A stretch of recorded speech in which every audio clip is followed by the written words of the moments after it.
Baik, silakan. Assalamualaikum warahmatullahi wabarakatuh, Ustadz. Waalaikumsalam warahmatullahi wabarakatuh. Ustadz, ana izin bertanya, bagaimana hubungan takdir dengan ikhtiar? Mungkin lebih spesifik mengenai ikhtiar memiliki keturunan.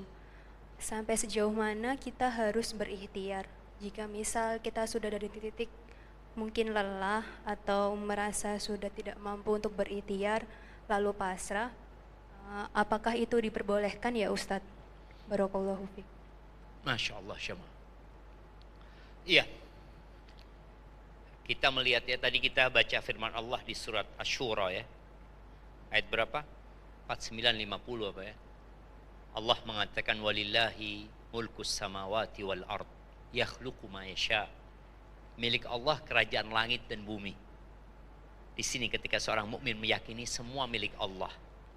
Yakhluqu ma yasha. Allah menciptakan apa yang Allah kehendaki. Bukan apa yang Allah sukai, tapi apa yang Allah kehendaki. Yahabu liman yasha'u dzukur. Sebagian orang Allah kasih yahabu liman yasha'u inathan wa yahabu liman yasha'u dzukur. Sebagian orang Allah berikan hibah.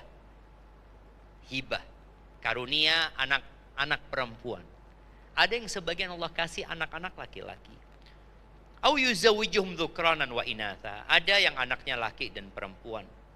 Wa yaj'alu man yasha'u aqima. Dan Allah jadikan sebagian orang itu mandul. Innahu alimun qadir. Allah Maha mengetahui dan Maha kuasa. Kalau pertanyaannya sebatas mana kita itu berusaha untuk memiliki keturunan?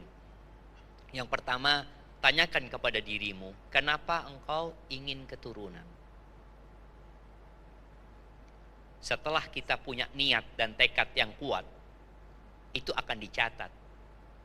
Karena ada orang yang sampai mati nggak punya anak, tapi ternyata dia punya niat, aku kepingin punya anak 12, Ustaz. Aku ingin anak-anak itu menjadi pejuang-pejuang yang menyampaikan agama Allah ini. Ternyata dia sampai mati nggak punya anak, tapi tetap dicatat dalam kebaikan dia. Kita lihat Aisyah radhiyallahu taala anha kepingin punya anak. Aisyah kepingin punya anak. Aisyah itu istrinya Nabi Muhammad sallallahu alaihi wasallam. Aisyah itu putrinya Abu Bakar. Kalau bicara doanya Abu Bakar insyaallah mustajab. Doanya Nabi Muhammad alaihi salatu wasallam mustajab. Tapi tidak selalu yang dipinta dikasih. Namun terus berusaha. Baca Rabbi habli minas salihin, Rabbi habli min ladunka dzurriyyatan thayyibah. Mungkin ada makanan-makanan yang harus dimakan ya. Artinya semaksimal mungkin yang mampu dilakukan. Semaksimal mungkin yang mampu dilakukan. Karena ada orang umpamanya dia bisa bayi tabung, tapi ada orang yang nggak mampu. Uangnya banyak. Oh berarti dia anak nggak mampu sampai sana. Anak akan terus berdoa. Ada yang biasa kalau umroh itu bawa kurma muda katanya jemaah. Padahal orang Arab nggak pernah tahu bahwasanya kurma muda ternyata membuat orang nggak tahu, tapi orang Indonesia tahu gitu jemaah. Boleh jadi itu hanya pedagang saja gitu ya, yang ingin orang-orang ini beli dagangannya. Usahakan semaksimal mungkin, doa terus, jangan berhenti. Artinya jangan ada. Kalau kita usaha, ana maksimalnya nggak bisa Ustaz, ana nggak punya duit untuk yang kayak gitu. Ana mampunya ya mungkin tadi minum madu kayak. Silahkan ana olahraga.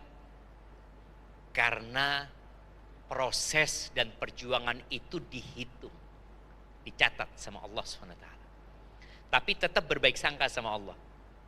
Kalau sampai tidak dikasih anak, nggak ada ceritanya umur sudah 60 tahun. Apakah 60 tahun masih bisa punya anak? Jemaah. Bisa apa enggak? Bisa kalau Allah berkehendak. Kenapa kita nggak doa? Karena ada orang yang sampai batasan umur kayaknya nggak mungkin. Nah, disinilah dia suudzon sama Allah. Kok nggak mungkin? Sudah dikasih contoh. Nabi Ibrahim istrinya itu mandul.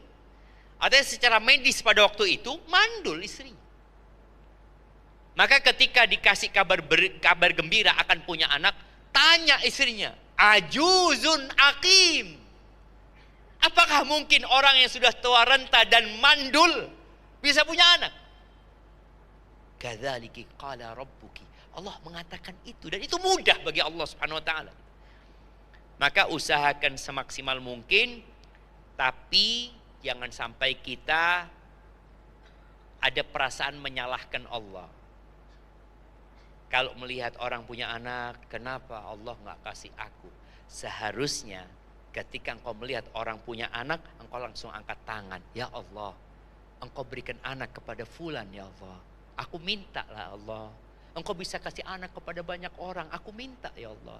Jadi hal itu membuat kita semakin sering berdoa, semakin sering memohon kepada Allah Subhanahu wa taala.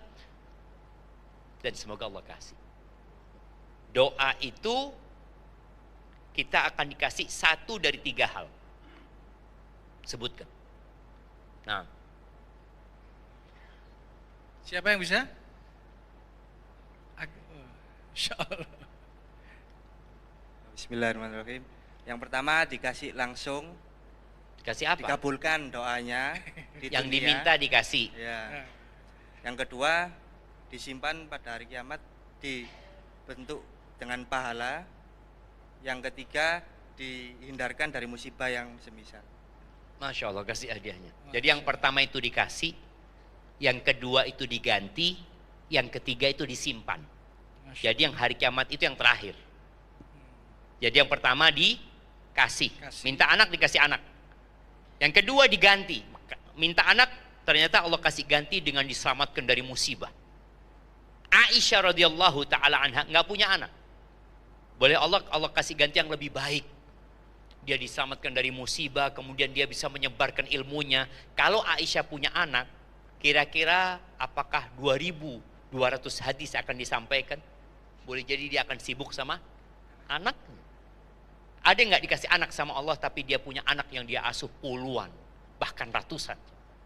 Itu jadi lebih baik buat dia. Dia diselamatkan, dikasih ganti sama Allah. Atau yang ketiga tadi, disimpan nanti diberikan pada hari kiamat. Hadza wallahu a'lam bishawab. Itu yang dapat Anda sampaikan, kurang lebihnya mohon maaf. Yang benar dari Allah, yang salah dari diri anak pribadi. Allah dan Rasul yang terbebaskan dari kesalahan itu.